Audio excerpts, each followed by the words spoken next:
Hey guys, David Gust, C21 Gust Realty. Hey, this is a question I always get asked this time of year, and everyone's getting ready for the early spring market. Hey, what should I do? Should I make repairs prior to listing my home? The answer, absolutely. But what should I do? It depends. Here's the deal. We do a pre-sale buyer's consultation. Once we do the pre-sales consultation, a lot comes out organically as we're going through room by room.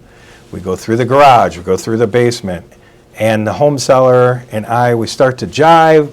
We talk about different things, paint colors, we talk about decor, personalization, depersonalization, clutter in the closets, things like that. I'm going to leave you with one tip though. What is the first 30-second impression zone that will make or break the sale of your home?